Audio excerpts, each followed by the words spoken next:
Республіка Хорватія гарантує тимчасовий захист таким особам – громадянам України і членам сім'ї громадянина України, які проживали в Україні станом на 24 лютого 2022 року. Також особам без громадянства і громадянам інших третіх країн, які в Україні отримували міжнародний або аналогічний національний захист станом на 24 лютого 2022 року і членам їхніх сімей, які в Україні мали дозвіл на проживання станом на 24 лютого 2022 року. Громадянам інших третіх країн, які в Україні мали чинне постійне проживання станом на 24 лютого 2022 року, відповідно до українських законів, і які не можуть повернутися у свою державу чи регіон походження на безпечних та тривалих умовах. Також переміщеним громадянам України і членам сім'ї громадянина України, що безпосередньо напередодні 24 лютого 2022 року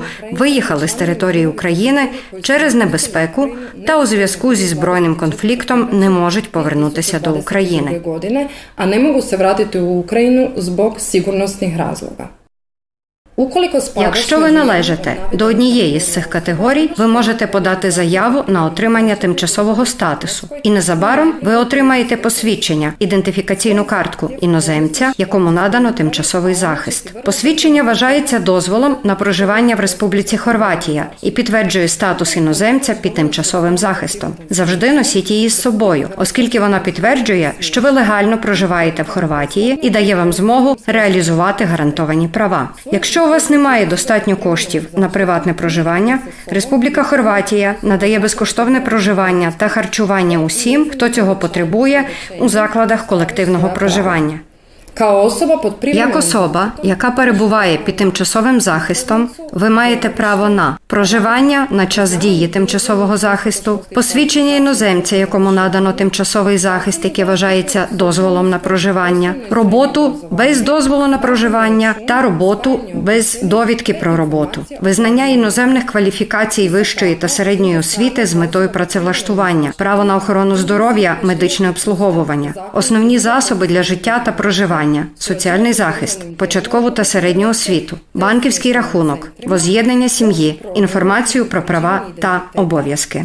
З іншого боку, як іноземець під тимчасовим захистом ви зобов'язані поважати Конституцію, закони та інші нормативні акти Республіки Хорватія, співпрацювати з державними органами Республіки Хорватія та центрами розміщення і діяти відповідно до їх правил, заходів та інструкцій, пройти перевірку та ідентифікацію особи, за необхідності пройти медичний огляд, повідомляти про зміну місця проживання до Міністерства внутрішніх справ протягом 2 днів з дня зміни місця проживання. Посвідчення іноземця, якому надано тимчасовий захист, не є проїзним документом, і використовувати її можна лише в межах території Республіки Хорватія.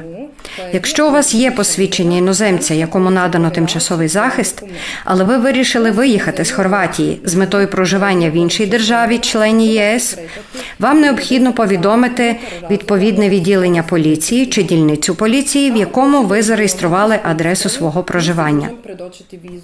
Ви можете повернутися в Україну в будь-який момент, якщо вважаєте, що у вас є умови для безпечного повернення та проживання.